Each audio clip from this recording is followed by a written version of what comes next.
Saka Tatal diperiksa Bareskrim dalam kasus dugaan kesaksian palsu Aep dan Dede. Selama 4 jam diperiksa, Saka dicecar 32 pertanyaan seputar peristiwa pembunuhan Vina dan Eki pada 2016 lalu. Lalu siapa yang berbohong terkait kasus kematian Vina dan Eki?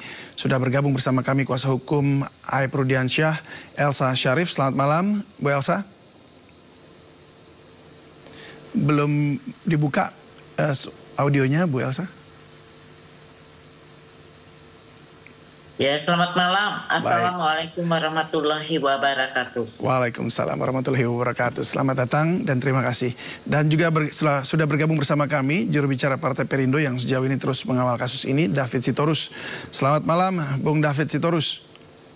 Selamat malam, Bang David. Selamat malam, Bu Elsa.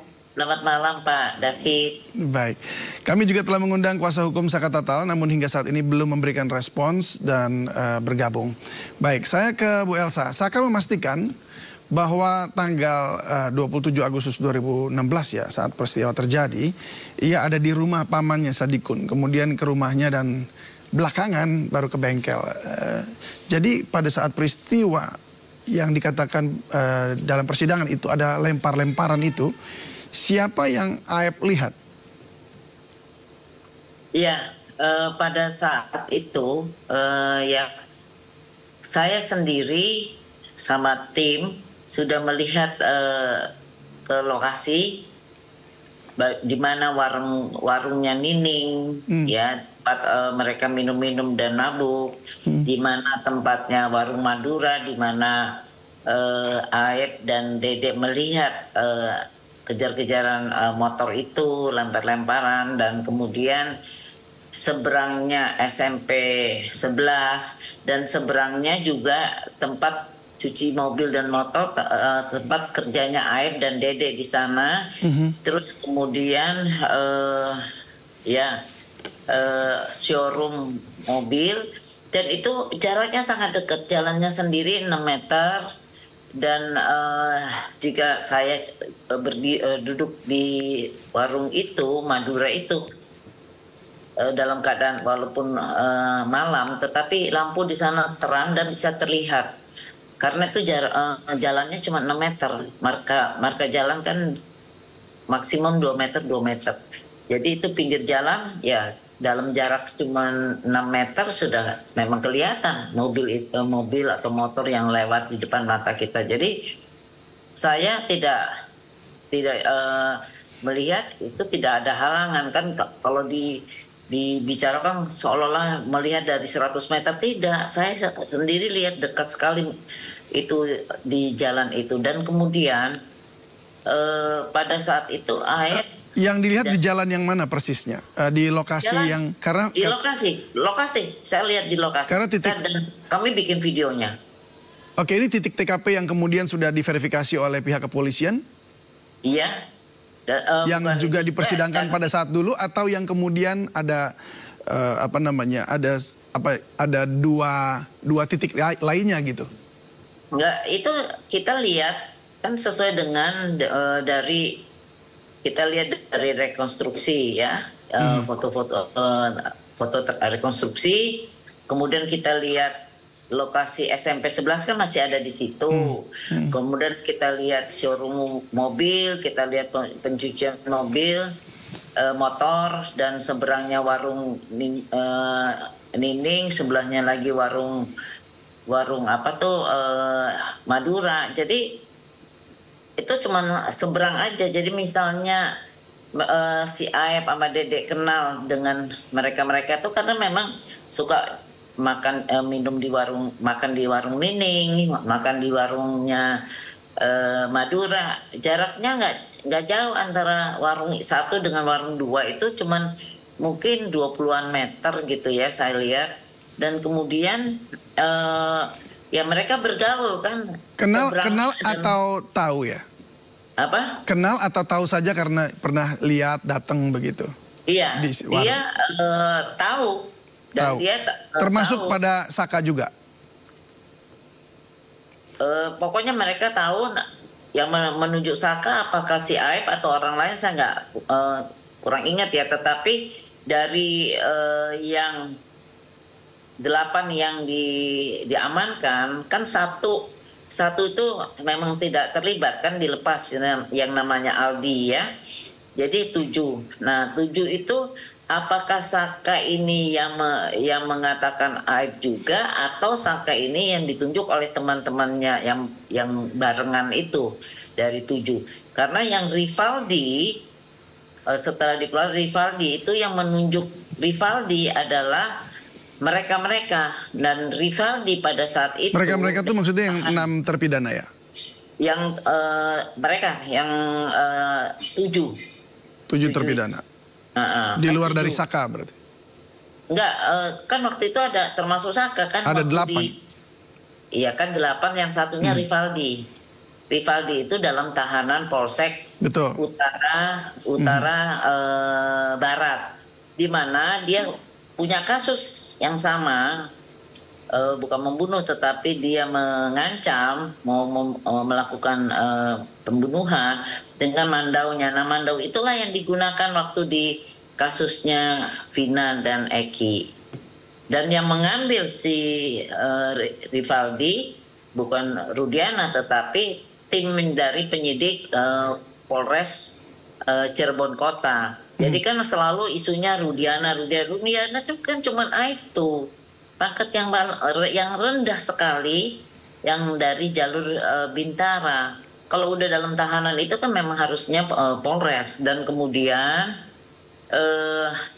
Rivaldi itu ada kasus, jadi dia 2 kasus, dua kasus perkara. Yang satu sampai dihukum, sampai hukum dan ingkrah, dan dilanjutkan dengan perkaranya Eki dan Vina. Baik, tapi kita bicara ke yang Saka dulu ini ya. Karena tadi Saka juga katakan bahwa dia nggak kenal sama sekali dengan Aep begitu. Sementara Aep mengaku ya kenal dan tahu kan begitu Ya, tadi yang Anda Aep katakan.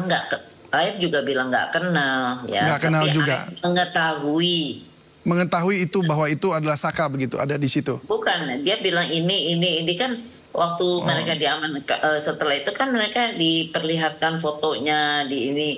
Nah, ini dia pernah lihat di warung itu. Nah, dan dia juga melihat karena waktu itu kejar-kejaran, memang waktu itu kalau nggak salah Saka dibonceng siapa gitu ya, lupa saya itu. Ada di dalam itu keterangan di bawah sumpah ya. Itu ada. Sekarang kita nggak usah ngomong ya, setiap orang tuh punya hak untuk menolak ya. Kasus Peggy aja, Peggy waktu dalam tahanan dia bilang semua orang-orang itu dia tidak kenal. Tetapi begitu dia sudah dilepas dari tahanan, oh iya, semuanya dia kenal. Saya punya videonya dan pernah saya putarkan di TV One. Semuanya pada ketawa semua. Memang kayak begitu. Itu udah makanan saya kalau dalam perkara sehari-hari lah kayak seperti itu. Ya, maksudnya kayak begitu bagaimana? Bahwa kemudian ya, tadi kalau pas mengancam dia tidak mau ngomong. Tapi kalau lagi dia nggak ada masalah dia ngomong gitu loh. Oke, baik. Sekarang tetapi di satu sisi dia bilang tidak mengenal. Ya. Itu namanya kan dalam rangka dia kan PK, ya kan? Dan dia harus sejalan dong dengan sumpah pocongnya itu kan. Nggak mungkin dia bilang kenal, karena dia sudah dinyatakan di sumpah pocongnya dia tidak kenal. Tapi kan kita punya bukti yang lain yang mungkin tidak saya buka di sini.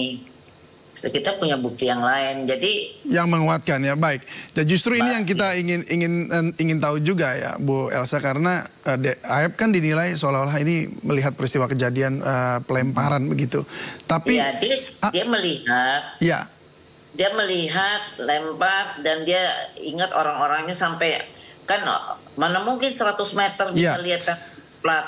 Ternyata kan ternyata begitu saya lihat memang jaraknya nggak jauh, dekat 6 meter. Baik, alibi apa yang bisa menguatkan kesaksian Aep ini? Maksudnya dia punya alibi apa gitu? Yang kita bisa dapat gambarannya kira-kira? Ya, pertama kan berbarengan itu Dede ngomongnya ya. Sekarang Dede cabut. Ya, tapi kan Dede udah dicabut ya, dicabut itu. Ya, tapi kan bukan dicabut itu adalah fix. Dia harus buktikan di persidangan juga. dia harus buktikan laporan polisi bahwa dia memberikan sumpah palsu karena disuruh AEP, ya kan? Dia harus buktikan dan mempunyai kekuatan hukum tetap memang AEP bersalah.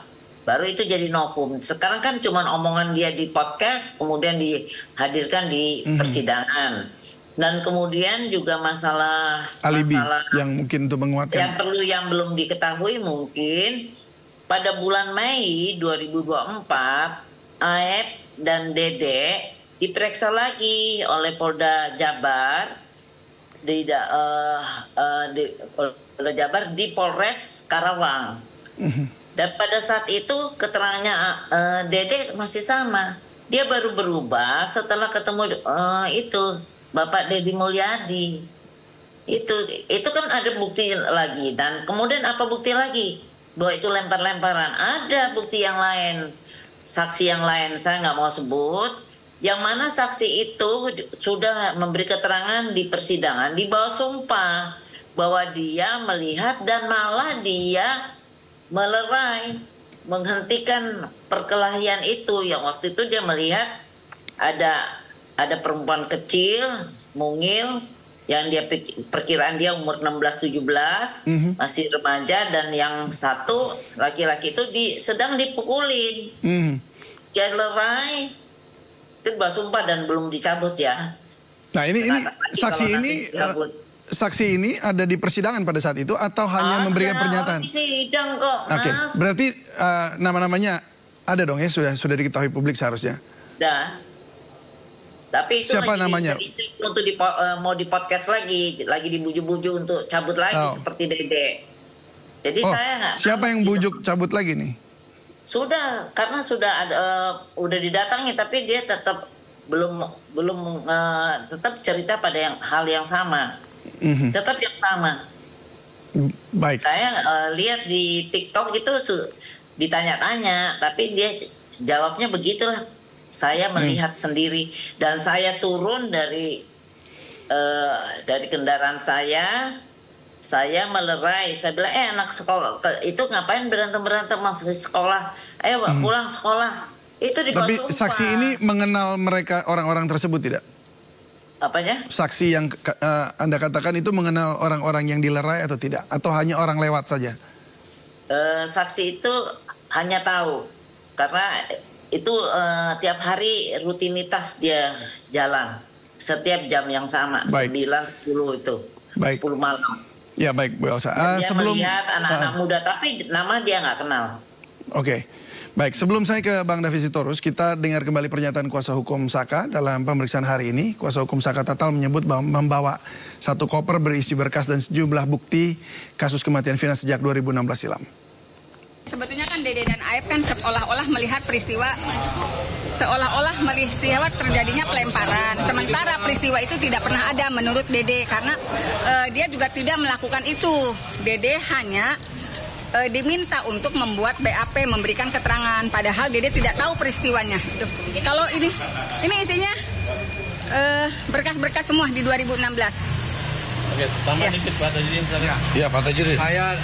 Saya pengacara dari Makassar. Saya datang khusus untuk mendampingi Saka karena saya menganggap bahwa dia adalah orang yang sangat benar dan tidak terlibat sama sekali dalam kasus ini. Sehingga dengan demikian semua bukti-bukti itu jangan ditanya kepada Saka. Yang ada bukti itu ada kepada pengacara nanti yang akan menunjukkan kepada para penyidik. Itu aja. Jadi hari ini bawa BAP dari... Semua bukti-bukti ada sama bukti tim. Ya. Jadi kami dipimpin oleh Pak Farhat ini sudah siap semua. Termasuk bukti percakapan telepon antara Widi dan Tina sebelum kematian. Artinya dengan ada bukti tersebut kita bisa pastikan bahwa tidak ada peristiwa di belakang showroom itu. Tidak ada. Ya, Saka ya? Ya. Kamu waktu itu ditangkap gara-gara apa? Waktu itu tujuan ditangkap itu apa? Tiba-tiba ditangkap. Ya pas ditangkap tujuan yang nganterin motor habis beli bensin. Cuma kumpul-kumpul aja. Tidak ada kan bahwa peristiwa itu ya? Jadi ketika Widya dengan Mega diminta saksi sebagai saksi dalam PK kemarin, kesesuaiannya ada. Artinya bahwa Widya mengatakan jam 22 berapa Bu? 22.05 berkomunikasi dengan Vina dan kita bawa buktinya ini dan kita akan kasih lihat bukti ekstraksi itu memang diperoleh di pengadilan atau bagaimana? Sudah ada dalam berkas. Itu sudah ada dalam berkas 2016 tapi tidak pernah dibuktikan. Saya juga nggak tahu kan kenapa itu nggak pernah dibuktikan. Jadi putusan yang membuat 7 terpidana mati dihukum setengah mati seumur hidup adalah ya keterangan 2 orang saksi itu, Dede dan Aib, yang menyatakan melihat, mendengarkan dan melihat di lokasi kejadian walaupun dengan jarak 100 meter. Nah itu, sedangkan mereka tidak hadir di pengadilan, hanya di berita sumpah. Dan dari 2 saksi itu, Dede sudah mencabut laporan pengaduan dan keterangan dia. Nah, tinggal Aib. Nah, Aib kalau misalnya mengaku disuruh Rudiana, maka beban pidana kejahatan ini jatuhnya pada Rudiana kalau diarahkan. Tapi kalau dia tidak mengaku, kita punya bukti-bukti, maka tidak ada ampun lagi buat Aib dan proses Aib bebaskan 7 terpidana. Baik, saya kembali ke dialog. Saya ke Bang David Sitorus. Kalau Anda melihat ini kan pemeriksaan atau sudah mulai masuk secara saintifik begitu ya. Artinya ada bukti-bukti, bahkan tadi katakan termasuk data SMS antara Widi dengan Vina ya pada saat malam itu jam 10 lebih. Bagaimana, apakah Anda melihat ini sudah sesuai dengan harapan dan memang kita bisa melihat ada argumen alibi yang siapa yang paling benar ini benar-benar bisa tercipta begitu? Ya, terima kasih Mas David. Ya, kalau kita melihat ini sebenarnya memang semakin ke sini semakin terbuka masing-masing pihak untuk memperjuangkan haknya. Nah, yang pertama adalah ketika kita hari ini fokus tentang pemeriksaan Saka Tatal sebagai saksi, bahwa ini adalah laporan terhadap Dede dan EF. Laporan ini adalah tentang kesaksian palsu di bawah sumpah. Pasalnya juga memberikan ancaman hukuman apabila itu merugikan tersangka atau terdakwa. Nah, apa yang disangkakan sebagai keterangan palsu? Nah, keterangan palsunya adalah yang pertama adalah bagaimana peristiwanya mereka lihat. Nah, sementara hari ini Saka juga membawa bukti-bukti bahwa peristiwa itu tidak terjadi menurut kesaksian temannya Vina. Kenapa? Karena mereka masih berkomunikasi via WhatsApp. Yang kedua adalah apakah peristiwa itu selain tadi disaksikan, apakah peristiwa itu benar-benar terjadi? Itu kan. Yang kedua adalah siapa yang mereka lihat melakukan tindakan itu? Misalnya tindakan kejar-kejaran yang seperti disebutkan, apakah tindakan itu ada? Siapa yang dilihat dalam tindakan kejar-kejarannya? Siapa yang dilihat dalam pelemparan batu? Siapa yang dilihat melakukan pemerkosaan? Siapa yang dilihat melakukan pembunuhan? Nah, ini kan sebenarnya semuanya jadi keterangan mereka. Nah, keterangan palsu kalau misalnya di sini, di laporannya, kita menduga bahwa semua keterangannya ini kan yang sekarang dilaporkan. Nah, ketika di antara keterangan ini ada yang dianggap menjadi keterangan palsu, ya tentunya nanti mereka bisa diancam pidana. Nah, dari sini Saka tentunya harus bisa juga membuktikan bahwa dia tidak berada di lokasi misalnya.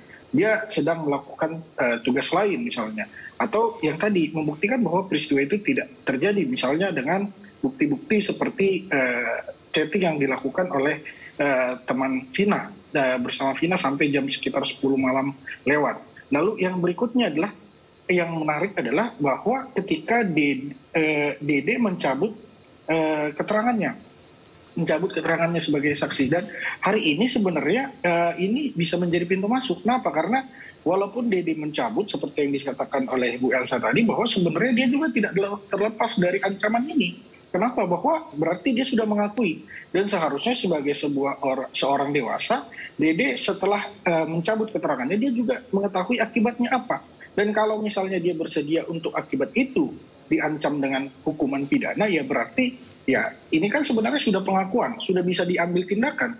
Untuk Dede sudah bisa diproses lebih lanjut, saya rasa, karena bahkan sudah ada pengakuan dari yang bersangkutan. Yang sekarang perlu dibuktikan adalah dalam keterangan Dede itu adalah dia menyatakan bahwa dia disuruh oleh EF dalam keterangannya. Nah, ini yang perlu dibuktikan bahwa apakah memang ada suruhan, apakah ada ajakan, atau seperti apa. Dan kesaksian Dede juga yang mengatakan bahwa ada juga pola komunikasi yang dilakukan EF dengan pelapor.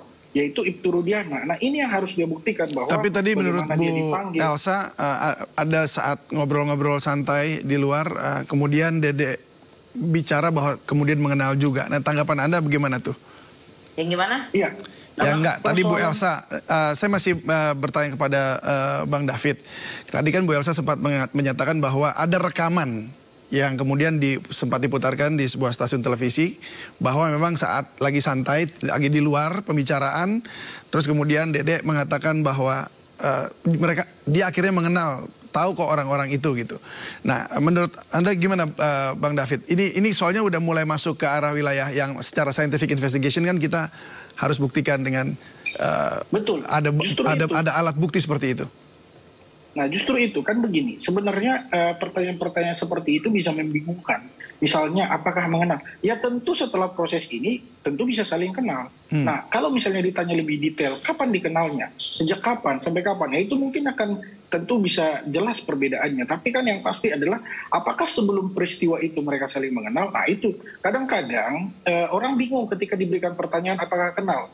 Nah tentunya kan setelah proses ini berjalan ya ada peristiwa saling mengenal. Nah kalau menurut itu saya rasa tentu harus dipertegas lagi pertanyaannya yang mana. Apakah kenal sebelum kejadian atau apakah kenal setelah saat ini. Nah tapi yang saya rasa adalah penting bagi kita adalah Dede di sini sebagai seorang dewasa, dia mengetahui bahwa ada akibat hukum yang akan dia dapatkan ketika dia mengakui.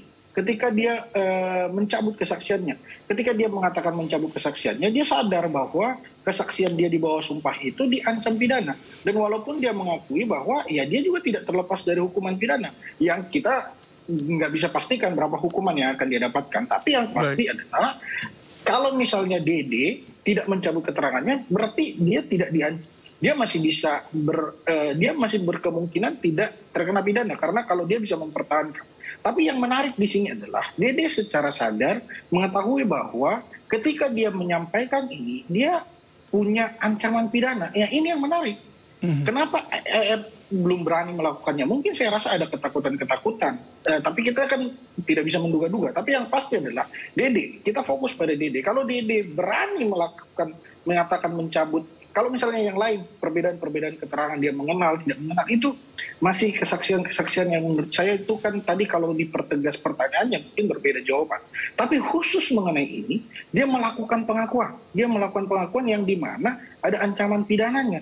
Dan kalau misalnya ada seorang dewasa melakukan pengakuan yang dimana dia sadar dia diancam peristiwa pidana, menurut saya justru itulah keterangan yang mungkin saja kita harus bisa percaya. Nah, tapi apapun itu ya kita kembali serahkan prosesnya di kepolisian dan saya pikir ini prosesnya bisa dilanjutkan untuk sementara terhadap Dede. Ya, karena dari situ nanti Bang David, akan bisa berlanjut.